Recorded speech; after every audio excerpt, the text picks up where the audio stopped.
Hello, welcome back to my channel. My name is Gabby. Today we're going to be doing my December wrap-up. I can't believe we're finally doing the last wrap-up of 2023. This year just flew by for me so fast. And the end of December had a lot of really crazy things going on in my personal life. It kind of affected my video schedule a little bit with some of the stuff that was going on, and that's why I felt like I could update you on it in this video. Basically, the end of December has just been absolutely insane because about a week before Christmas, we had a night where like Tank was acting really weird and he was like breathing really weird and just acting really strange and lethargic all day, and it was getting worse as we got to the nighttime. And so about a week before Christmas, me and Rachel ended up taking Tank to the emergency vet, and long story short, after about 5 hours of waiting at the vet, and they sedated him, they did x-rays, they did all of this stuff, and they found out that he had aspirated pneumonia, which was really scary and really awful. He was on antibiotics for a week until Christmas, and luckily Tank is 100% fine now. He's totally healthy, but you know, for a couple days there, especially at the beginning, like his breathing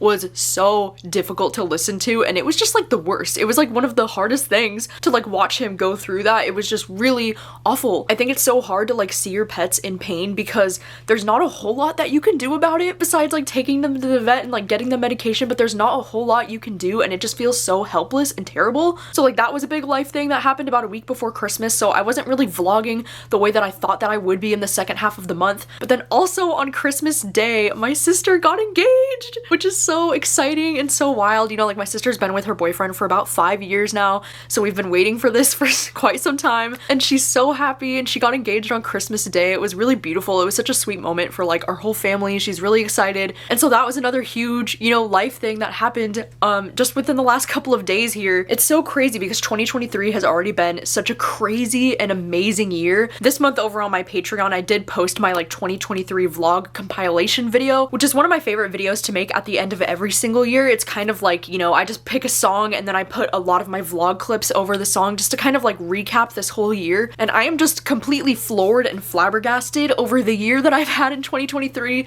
It has been the year of dreams for me. Like this has been such an incredible year. And so I'm really happy with that video I did. I also over on Patreon this month, I did a video that was like reacting to my 2023 goals video to see if I even read the books that I said I was gonna read and to see if I actually accomplished the goals that I set out to accomplish. I also had a ton of DNFs in the month of December. I feel like even though this month I read 18 books this month, which is pretty high for me in terms of like December numbers. Usually December is one of my like lowest average reading months of the whole year because usually I'm trying to focus so much more on my end of the year content instead of reading, but I do feel like I got through a lot of books this month. I mean, unfortunately I did have these 5 DNFs, so this could have been an additional 5 books to the 18 books that I did finish this month. But one of the books that I DNF'd was Love Light Farms. I almost got about 100 pages into this. To be fair, I just don't think that I'm much of a Christmas romance girly. I've never been a huge fan of like Christmas romances, and I always think that's gonna change every year, but it doesn't seem to change. And the thing with this one that I was excited about is the fact that it would be like a fake dating kind of situation, but it actually reads a lot more like friends to lovers because these two have been friends for like such a long time,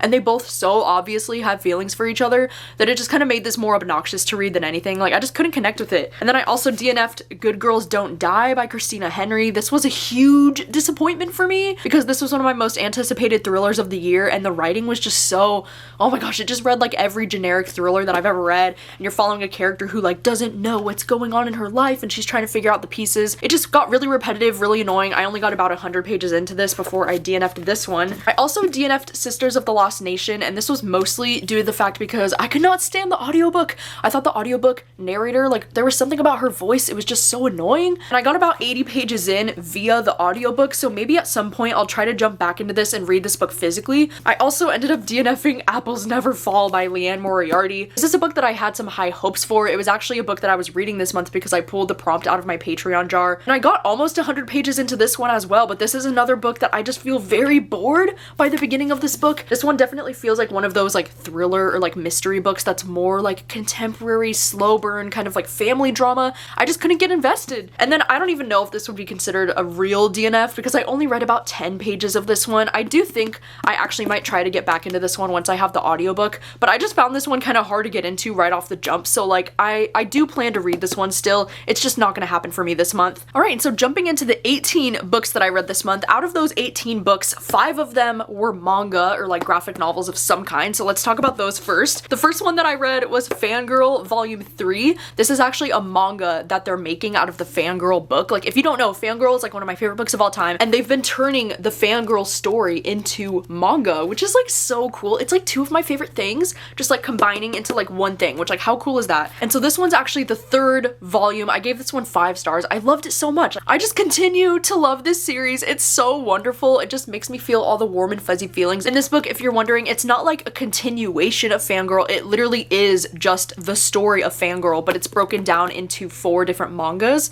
So this is the 3rd part of that manga series. It's just so good. Yeah, huge thank you and shout out to Lee Smith for sending this to me off my Amazon wishlist this month. I also read both PTSD Radio Volume 2 as well as Volume 3. I ended up getting Volume 2 from my library, and then I found Volume 3 at a half price books for only like $10, so I picked it up. And this is a manga series that is a horror manga series that is one of my absolute favorites. Like, it is genuinely so fucking creepy. I don't even know how to describe like what this series is about. It's kind of just like following different characters that are living in this town, that all of the people in this town are dealing with this like weird curse where there's just like weird shadowy figures like looming around and like watching people sleep, and like they're just standing there in office buildings or like out on the road. Like, I don't know how to explain this to you. It's just creepy and weird, and I love it. And this is the only manga series that has ever made me like actually genuinely terrified to fall asleep. Like, I had to sleep with the lights on, or like if I go out into the hallway, I'm like thinking about these creepy shadowy figures. Like, ugh, it just really got into my psyche, you know? Like, it's really something that I've been thinking about a lot. I enjoyed the 1st and 2nd volumes more than I ended up enjoying the 3rd volume. I actually think this 3rd volume went off in a direction that I wasn't really expecting, but it was actually very interesting. I also finished up on Donuts Under a Crescent Moon. This is Volume 4, and this completes this manga series. This Donuts Under a Crescent Moon is like the cutest female romance manga series. I love it so much, and this whole series was such a win for me. I think something that I especially loved about this manga in particular is not only the cute like female romance, but I feel like both of these characters also identify as like asexual or demisexual. Like, they're definitely somewhere on that spectrum. It's never like explicitly said, but I just really related a lot to a lot of their commentary about dating and about like things like that. Like, it was just so relatable. And then the last manga that I read this month was Spy Family Volume 10. My sister actually gifted me this on Christmas, and then I just read it on Christmas night because I love Spy Family so much, and I was so excited to continue in their story. This volume in particular was really interesting because we get to see a little bit more of Lloyd's past, you know, like when he was a kid. And it was really interesting, you know, because Lloyd, if you didn't know, he's actually the main character. Like, he's the spy that we're reading about.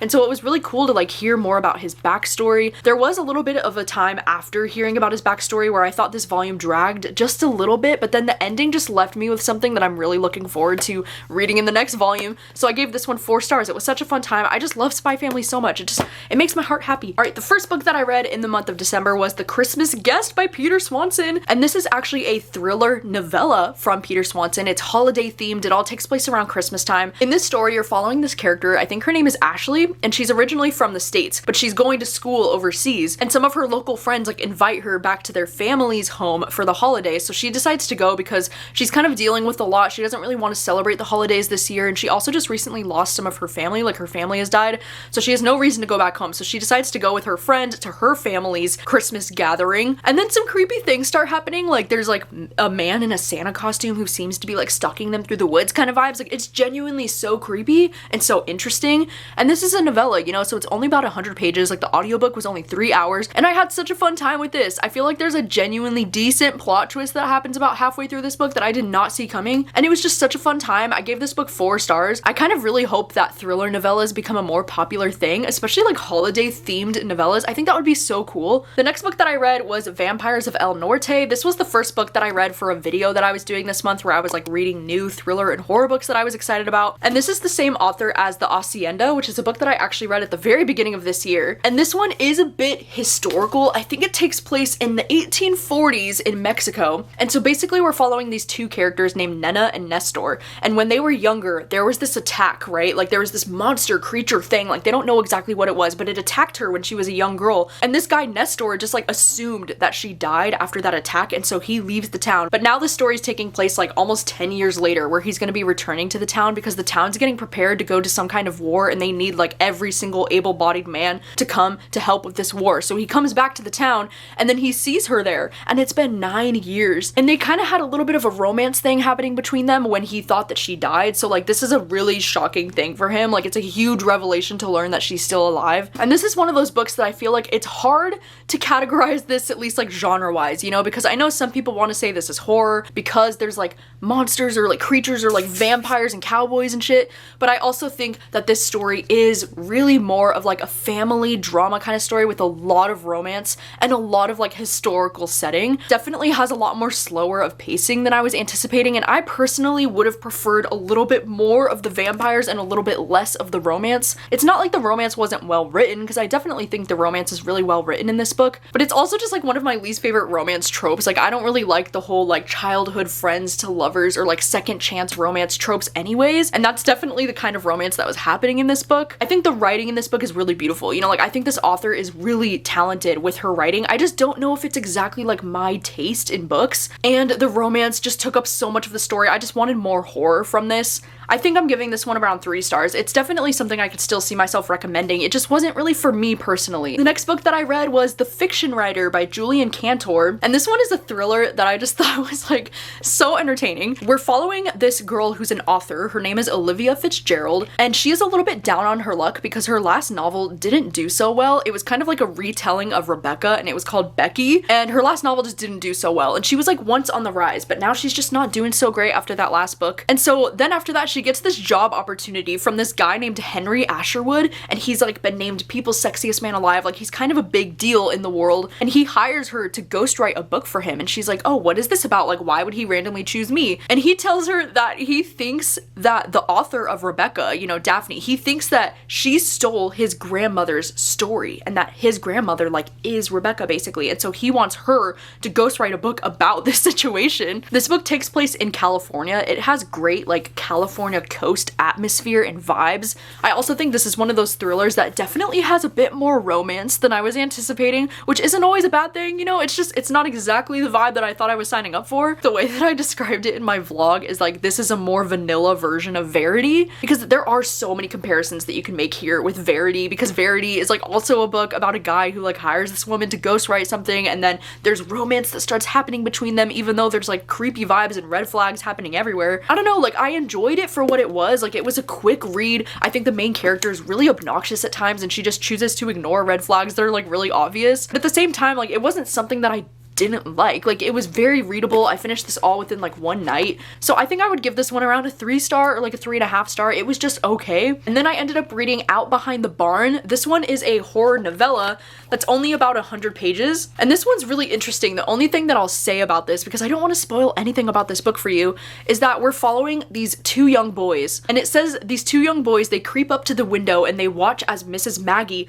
carries this long bag that like presumably holds a body into the barn, and they go like, oh, she got someone, and it says this was family growth. Like that's all you know about the story going in, is that you're following these 2 young boys, and there's this lady, Miss Maggie, who's like bringing bodies home, and you're kind of like, what the fuck is going on here? I actually didn't see the ending coming. I did not see like the end reveal coming, but I also like, I know this is so rare that I say this, but I do wish this book was just a little bit longer, because I feel like these 2 authors that wrote this book, I feel like they had a really solid idea here, and I liked what was going on. I just wanted the characters and like the situation to be fleshed out a little bit more. Like I just wanted to know a little bit more of what was going on, and like the ending was a little bit rushed for me too, which is crazy because usually I'm like horror novellas, like you only need 100 pages, it's great. But I really feel like with this one, if they just added on another like 50 pages at the end, it really could have packed such a harder punch. But I really enjoyed this one. It was a 4 star for me. And then I finally read Legends and Lattes, which this is a book that I've been wanting to read ever since it published, but I wasn't sure if it was gonna be my thing or not, because this is more of a cozy fantasy,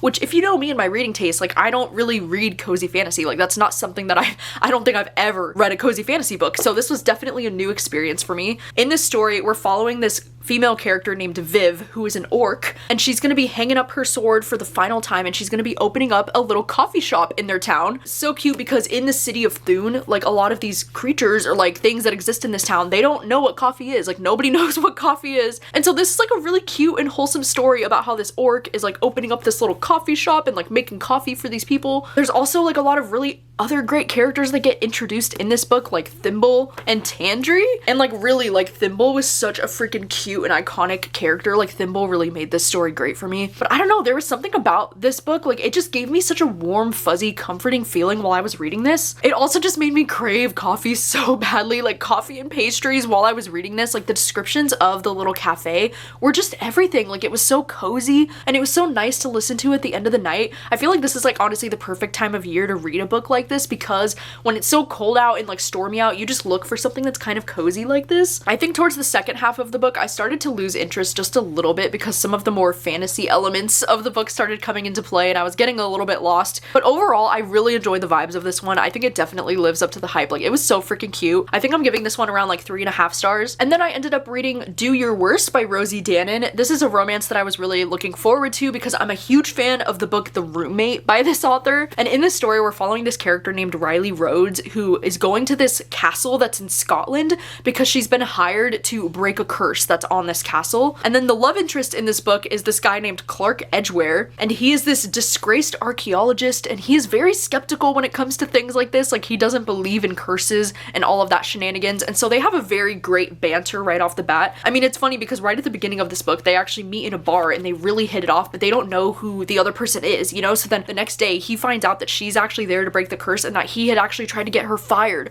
from her job. And so then there's immediate tension between them because she's like, what the heck? I also really loved the kind of like Scotland castle vibes in this book. Like I thought the location just made it really fun and very atmospheric. I kept debating between whether I found the romance to be like really cringe or like really great at some parts. Like there was definitely some scenes that I could have done without that I thought were so kind of like cringy and cheesy. But for the most part, I do really think that they had really great chemistry. I just like the way that this author writes her romance books. They're just very engaging. Like I was engaged the entire time. So I think I'm giving this one around a 3.5 star. And then I also read The Mistletoe Motive, which like, oh my gosh, the way this matches my outfit right now. And this is a book that my friend Brittany was so kind enough to lend me her copy. This is a Christmas romance, if you couldn't tell from the cover. This one's actually also a novella length book though, because this one's only about 180 pages. And in this story, I thought it was really cool because we're following a protagonist and her name is Gabby. Me and this girl have so much in common, like not just because her name is Gabby, but she also has GERD, you know, acid reflux, which is like exactly what I have. And she also says in this book that she's demisexual and like I'm asexual. So like, oh my gosh, what the heck? The amount of crossover that I have with this character was a little bit unexpected. Like it was actually really cool to read. And then in this story, her love interest is this guy named Jonathan. They're actually both working at the same bookstore, and like the bookstore owners let them know that like they're only gonna have room for like one of them on their staff by the end of the season because they're doing these like budget cutback things. And so it's kind of like they both have to be competing for the same job kind of thing, which reminds me of the hating game. There's also another aspect of this book that gets compared to You've Got Mail,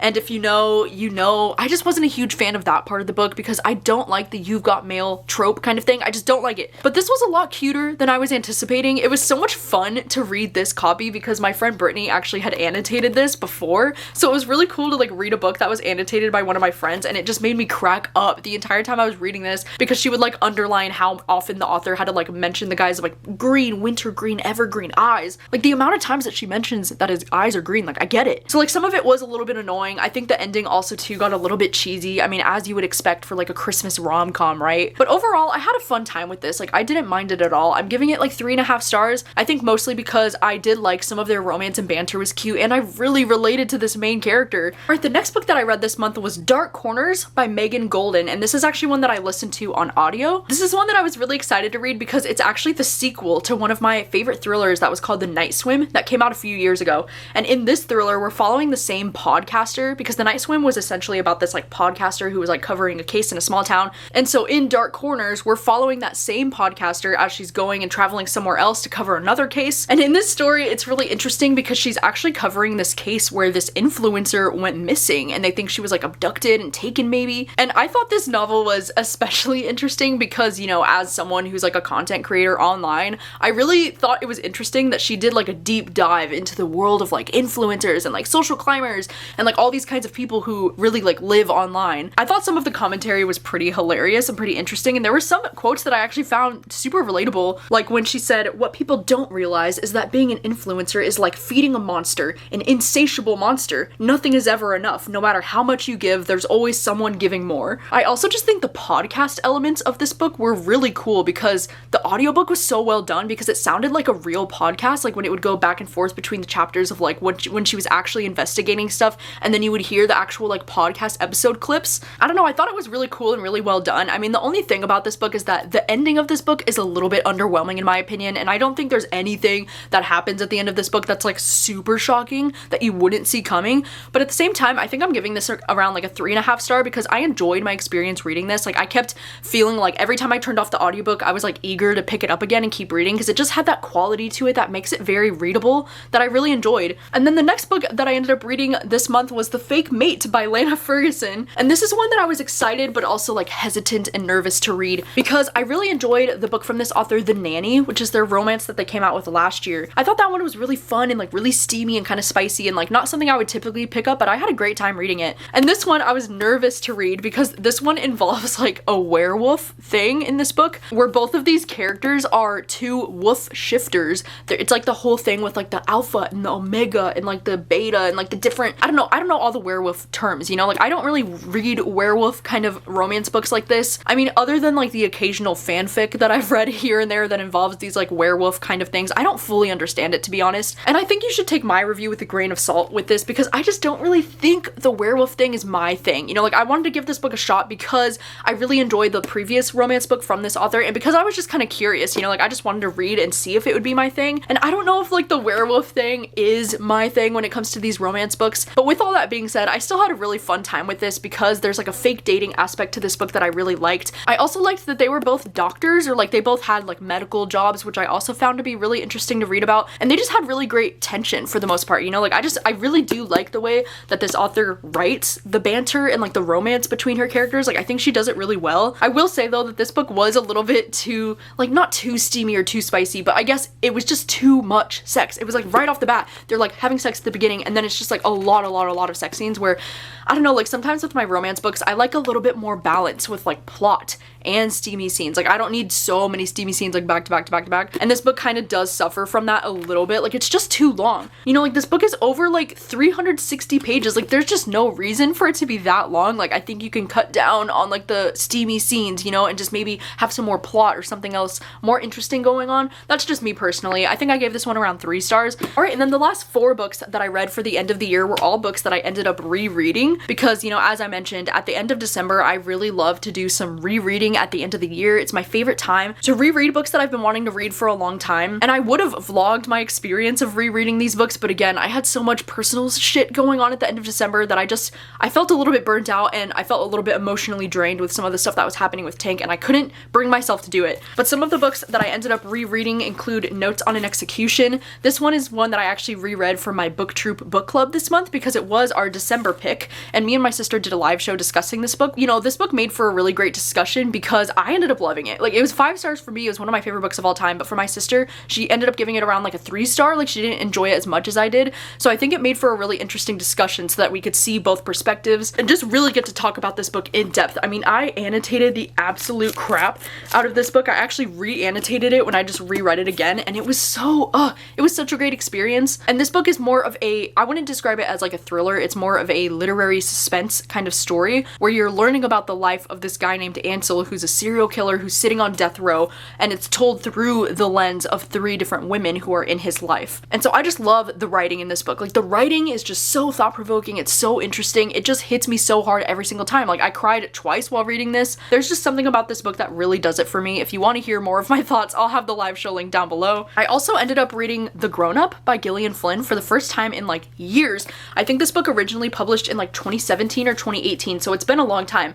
And this one is actually a really short thriller kind of horror story from this author. It's only like 62 pages long. And in this story, you're following this woman who works as a psychic, and she gets hired on to like go look at this haunted house, or like this house that these people are assuming is haunted. There's all this drama going on with this family, and so she kind of gets brought in to like be a psychic, and like they want to see if she can find out what's really going on in this house. But there's also like a little bit more happening to the story just like under the surface. I thought this book was interesting. I think the first time that I read it, I gave it 4 or maybe 5 stars, and then this time that I read it, I think I gave it around like a 3 or maybe like a 3.5 stars. Like it was still good, it was interesting, it just wasn't as great I think as I remember it being. I also got the chance to reread Any Man by Amber Tamblyn, which is my #1 favorite book of this year. If you missed my best books of the year video, I read this for the first time in January this year, and so I really wanted to get the chance to reread this book before the end of the year because I just love it so much and I wanted to confirm to myself that this is my favorite book that I've read this year, and it definitely is. Like, this book packs such a hard punch.